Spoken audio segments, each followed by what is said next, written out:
નમસ્કાર ગુજરાત। આજના મુખ્ય સમાચારની અંદર ગુજરાતમાં ઓરેન્જ એલર્ટ, પાક વીમાને લઈને મોટા સમાચાર, ખેડૂતોને વળતર ચૂકવવા કોર્ટનો આદેશ, ખેડૂતોને મળશે 1,60,000 રૂપિયાની લોન, લાખો લોકોને થશે ફાયદો, મોદી સરકારની ગેરંટી, ખેડૂતોનું દેવું માફ થશે, ઈ શ્રમ કાર્ડમાં મળશે 2 લાખ રૂપિયાનો વીમો, વીજળીમાં નવા નિયમો, યુપીઆઈ માટે માર્કેટમાં આવી નવી એપ્સ, પશુપાલકો માટે નવા નિયમો, 17મો હપ્તો ક્યારે આવશે, એલપીજી સિલિન્ડરના ભાવમાં ઘટાડો અને આજના સૌથી મોટા ખેડૂત સમાચાર। મિત્રો, દરેક સમાચાર, દરેક માહિતી જણાવું એ પહેલાં ગુજરાતના જે પણ મિત્રો યુટ્યુબ ચેનલ પર જો નવા આવ્યા છે એ મિત્રોને ખાસ વિનંતી છે કે ચેનલને સબસ્ક્રાઈબ કરવાનું ભૂલતા નહીં, સાથે આજનો આ વિડીયો છે તેને અંત સુધી જોતા રહેજો। તો મિત્રો, અત્યારના તાજા સમાચારની અંદર વાત કરીએ તો આકાશ અચાનક લીલું થઈ ગયું। દુબઈમાં 2 વર્ષ સુધીનો વરસાદ માત્ર 2 દિવસમાં જ પડ્યો છે, જેના કારણે ચારે બાજુ પૂર જેવી સ્થિતિ સર્જાઈ છે। આ દરમિયાન સોશિયલ મીડિયામાં એક વિડીયો છે તે વાયરલ થઈ રહ્યો છે મિત્રો, જેમાં દુબઈનું આકાશ તોફાનના કારણે અચાનક લીલું થઈ ગયું હતું। અત્યાર સુધી લાખો લોકોએ આ ટાઈમ લેપ્સ વિડીયો જોયો છે અને 1000 લોકોએ તેમને લાઈક કર્યો છે મિત્રો। જે રીતે તમે સ્ક્રીન પર જોઈ શકો છો તે વિડીયો તમે જોઈ શકો છો। એ વિડીયો તમે જો પસંદ આવ્યો હોય તો વિડીયોને એક લાઈક આપી દેજો મિત્રો। આગળના સમાચારની અંદર વાત કરીએ તો ગુજરાતમાં ઓરેન્જ એલર્ટ, ગુજરાત રાજ્યના તાપમાનનો પારો આસમાને પહોંચ્યો છે। ભારતીય હવામાન વિભાગ દ્વારા ગંભીર હીટવેવની સ્થિતિ માટે પોરબંદર, જૂનાગઢ અને ભાવનગરમાં ઓરેન્જ એલર્ટ સાથે સૌરાષ્ટ્રના ભાગોમાં હીટવેવની ચેતવણી પણ જાહેર કરવામાં આવેલી છે મિત્રો। સમાચારની અંદર આગળ વાત કરીએ તો પાક વીમાને લઈને મોટા સમાચાર। કેન્દ્ર અને રાજ્ય સરકારો ખેડૂતો માટે અનેક પ્રકારની યોજનાઓ ચલાવે છે, જેના કારણે ખેડૂતોને મદદ પહોંચાડવા માટે કામ કરવામાં આવી રહ્યું છે। દેશભરના ખેડૂતો કરોડો લોકો પેટ ભરવાનું કામ કરે છે, એક વર્ષમાં અનેક પ્રકારના પાક ઉગાડે છે અને તે જ આપના રસોડા સુધી પહોંચાડે છે। ઘણી વખત એવું જોવા મળે છે કે ખેડૂતો દ્વારા ઉગાડવામાં આવેલા પાકને કોઈ કારણસર બરબાદ થઈ જાય છે। સામાન્ય રીતે ભારે વરસાદ, પૂર અથવા તો અતિવૃષ્ટિના કારણે આવું થતું હોય છે।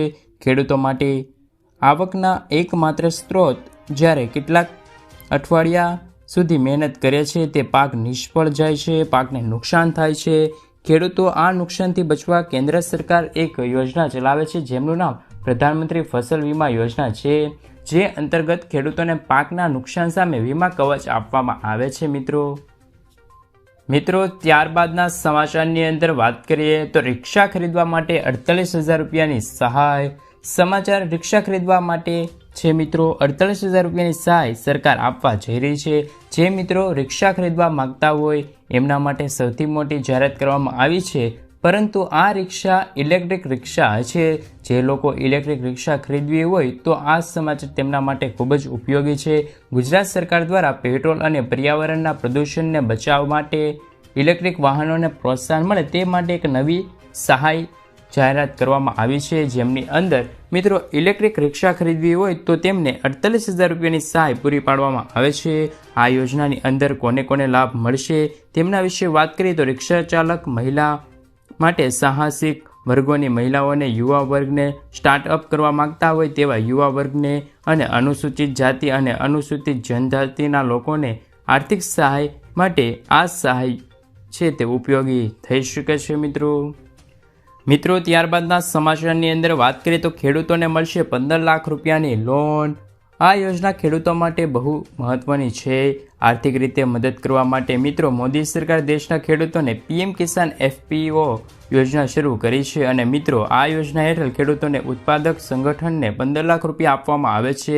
મિત્રો, દેશના ખેડૂતોને નવા ખેત વ્યવસાય શરૂ કરવા માટે આર્થિક સહાય પૂરી પાડવા માટે છે તે સરકાર દ્વારા ખેડૂતોને 15 લાખ રૂપિયા સુધીની સહાય આપવામાં આવે છે, જેમાં 11 જેટલા ખેડૂતો મળીને એક સંસ્થા બનાવવાની હોય છે અને ત્યારબાદ નેશનલ એગ્રીકલ્ચર માર્કેટિંગની ઓફિશિયલી વેબસાઇટની અંદર છે તે અરજી મૂકવાની હોય છે મિત્રો। ત્યારબાદના સમાચારની અંદર વાત કરીએ તો વીજળીના નિયમોમાં ફેરફાર। હવે તમારે દેશમાં નવા વીજળીના કનેક્શન માટે રાહ જોવી નહીં પડે. જ્યાં મિત્રો મોટા શહેરની અંદર 7 દિવસની બદલે 3 દિવસમાં વીજળીનું કનેક્શન મળે છે અને ગામડાઓની અંદર નવા વીજળીના કનેક્શન માટે માત્ર 30 દિવસની રાહ જોવી નહીં પડે. હવે તમારે માત્ર 15 દિવસમાં જ વીજળીનું કનેક્શન મળી જશે. વીજળીના બિલની અંદર સુધારો કરીને ઉર્જા મંત્રીએ મહત્વપૂર્ણ જાણકારી આપી છે. એ અંતર્ગત મિત્રો વીજળી અને સોલારના નવા નિયમો પણ આવી ગયા છે.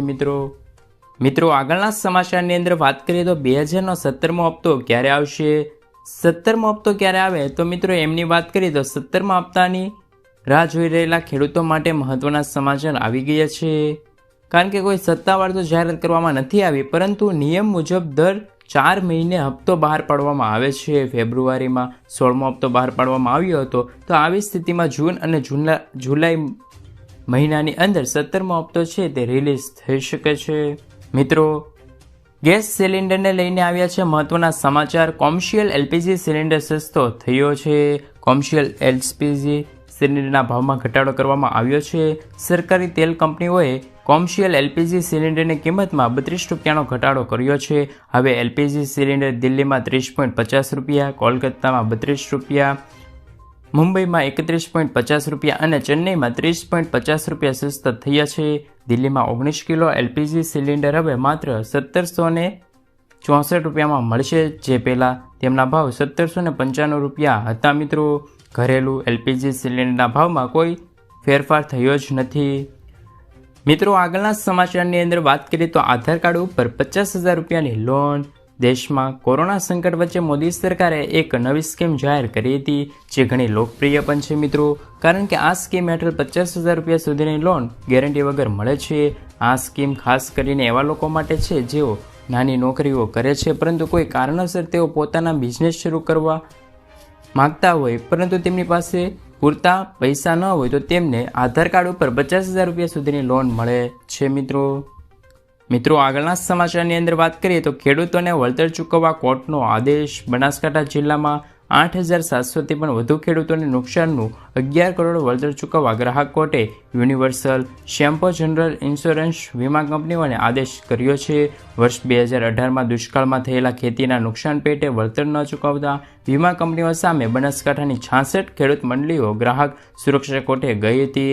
સુરક્ષા કોર્ટે 9% સાદા વ્યાજ સાથે નુકસાનનું વળતર 60 દિવસમાં ચૂકવવાનો આદેશ પણ આપ્યો છે. મિત્રો ત્યારબાદના સમાચાર. ખેડૂત દેવા માફી અંગે જાહેરાત. ખેડૂતો માટે પાક વીમા અને દેવા માફીને લઈને આવ્યા છે મહત્વના સમાચાર. જે ખેડૂતો 20થી 25 વર્ષથી દેવા નથી ભરી શકતા તેવા ખેડૂતોને છે તેમના માટે એક સમાચાર આવ્યા છે. તેવા ખેડૂતોને થોડીક રાહત આપવામાં આવે તેવી માંગણી પણ કરવામાં આવી છે.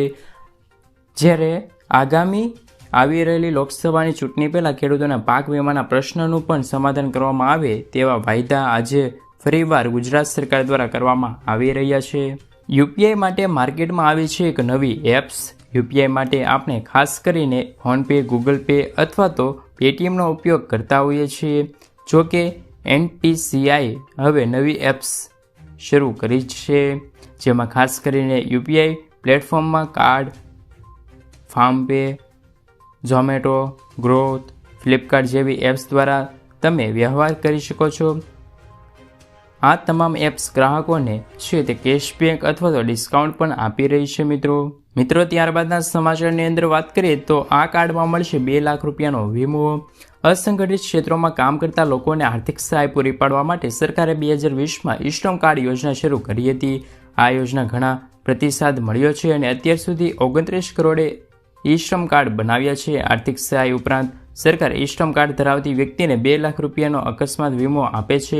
ઈ-શ્રમ કાર્ડ ધારકો પ્રધાનમંત્રી શ્રમ યોગી માનધન યોજના, સ્વરોજગાર માટે રાષ્ટ્રીય પેન્શન યોજના, અટલ પેન્શન યોજના, પ્રધાનમંત્રી જીવન જ્યોતિ વીમા યોજના, પ્રધાનમંત્રી સુરક્ષા વીમા યોજના, પ્રધાનમંત્રી આવાસ યોજના અને રાષ્ટ્રીય સામાજિક યોજના તરીકે લાભ આપી રહી છે. મિત્રો ત્યારબાદના સમાચારની અંદર વાત કરીએ તો લાખો લોકોને થશે ફાયદો. પ્રધાનમંત્રી સૂર્યોદય યોજના હેઠળ લોકોને તેમના ઘર પરની છત પર સોલાર પેનલ લગાવવા માટે સરકાર તરફથી વધુ સબસિડી મળે છે. લોકો હવે ₹1 ખર્ચ કર્યા વિના ધાબા પર વીજળી ઉત્પન્ન કરી શકે છે. કેન્દ્રીય રાજ્ય ઉર્જા મંત્રી આર.કે. સિંહે આ માહિતી આપી છે. અગાઉ આ યોજના હેઠળ 40% સબસિડી મળતી હતી, જે હવે 60% સબસિડી મળશે, તેમજ બાકીના 40% છે તે લોકોને લોન તરીકે મળી જશે. મિત્રો, ત્યારબાદના સમાચારની અંદર વાત કરીએ તો ઘર બેઠા 42,000 રૂપિયાની સહાય ખેડૂતોએ 2 યોજના જેમ કે પીએમ કિસાન યોજના અને પીએમ માનધન યોજનામાં રજીસ્ટર કરાવેલું છે, તો તેવા ખેડૂતોને 42,000 રૂપિયા ઘર બેઠા ખાતામાં મળી જશે. સરકાર પીએમ કિસાન યોજના અંતર્ગત દર વર્ષે 6,000 રૂપિયા ખેડૂતોના ખાતામાં નાખે છે, ત્યારે કિસાન યોજનાના લાભાર્થીઓ જો પીએમ માનધન યોજના અને માં ફોર્મ ભરેલું છે તો તેમને 60 વર્ષની ઉંમર બાદ તેમને 36,000 રૂપિયાની સહાય મળશે. આમ બંને યોજનાને થઈને ખેડૂતોને છે તે ઘર બેઠા 42,000 રૂપિયાની સહાય મળવાપાત્ર રહેશે. તો મિત્રો, અત્યારના તાજા સમાચાર અને આજના અંતિમ સમાચારની અંદર વાત કરીએ તો આજના સૌથી મોટા ખેડૂત સમાચાર. અમરેલી જિલ્લામાં મોટાભાગના ખેડૂતો દ્વારા કપાસ, મગફળી, સોયાબીન, ઘઉં, ચણા તેમજ તલ, સફેદ અને કાળા તલનું વાવેતર કરવામાં આવ્યું હતું. સાવરકુંડલા યાર્ડમાં મોટા મગફળીના 1,300 રૂપિયા ભાવ રહ્યા હતા. સાવરકુંડલા માર્કેટિંગ યાર્ડમાં કપાસના ભાવ 1,351થી લઈને 1,541 રૂપિયા સુધી નોંધાયો હતો ભાવ, જ્યારે આજે કપાસના 700 મણની આવક નોંધાઈ હતી. સાવરકુંડલા યાર્ડમાં ચણાની જણસીની હરાજી કરવામાં આવી હતી. ચણાના ભાવ છે તે 1,060 રૂપિયાથી લઈને 1,152 રૂપિયા સુધી બોલાયા હતા. મિત્રો,